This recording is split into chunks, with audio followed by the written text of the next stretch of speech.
Hi, I'm Paul Szauter of Pan America Foods L3C. Millions of people all over Central and South America live in poverty and hunger on less than $2 a day. All they need to better themselves, because they're just like you and me. They want to do well by themselves and their family. What they need is they need education, they need infrastructure, they need health care, and they're willing to work their way up, just like you are. In the United States, there are millions of people who would like to help, but they don't know how. These people are educated, they've got health care, their kids are taken care of, they've got good jobs, but they're just not sure what to do to help out other people. There's a mechanism for putting these two people together, the fair trade movement.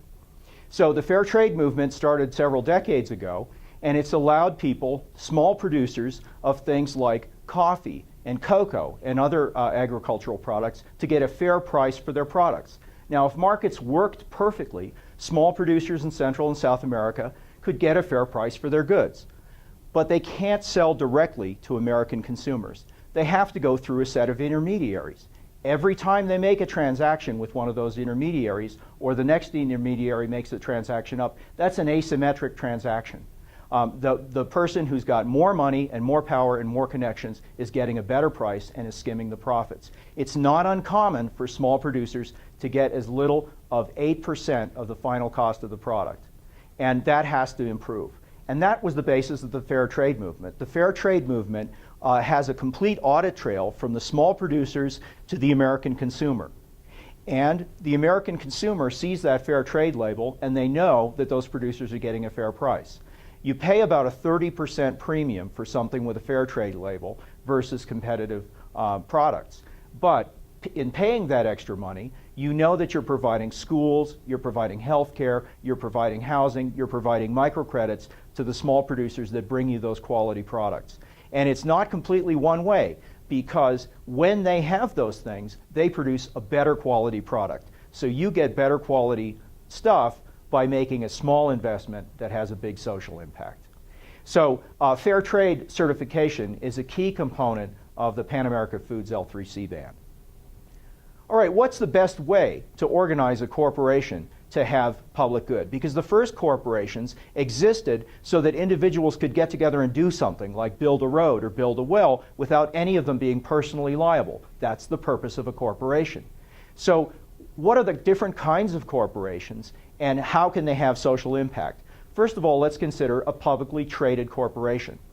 These are the big corporations. They have investors that they don't even know about that are buying their stock and providing them capital. Now, some of those corporations invest in their very own nonprofit foundations. So they take part of the money that you pay to them for their products and they direct it to a nonprofit foundation. Whole Foods, for example, does that. A second way to organize a corporation that has a social impact is to be privately held. Newman's Own does that. And they're privately held. They don't have any investors other than the original founders. They say all of their profits after taxes go to charity. And that takes a lot of capital to set up, and they can't raise any capital in the capital markets. Another way to do it is to be a nonprofit foundation where you're required to solicit donations from people. There's a limit to what they can do and a limit to how much capital they can raise. In 2010, there was a new way found to organized to run a corporation, and that's called an L3C. What an L3C is, a low-profit, limited liability corporation. So the low profit is because their primary goal is not profits to their shareholders. Their primary goal is social impact.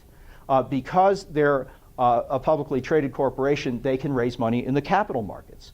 So it's an ideal hybrid between a private foundation and a for-profit corporation. Here's how we imagine that Pan America Foods L3C would be organized. About 25% of the capital would be from foundations. Foundations can contribute money to L3Cs provided it's a program-related initiative. Foundations are required to spend 5% of their funds a year, and they would be directed to something with a low return, a high risk, for example, microcredit lending to small producers. Socially aware consumers would be another 25%. That could be through socially aware mutual funds. They get a moderate rate of return for a moderate risk. And finally, 50% of the money would come from the capital markets, where people get a market rate of return, say 6%, for something low risk, like selling fair trade label consumer products. So I think you can see that Whole Foods L3C is the ideal structure to help consumers direct their purchases to social good in Central and South America. Thank you.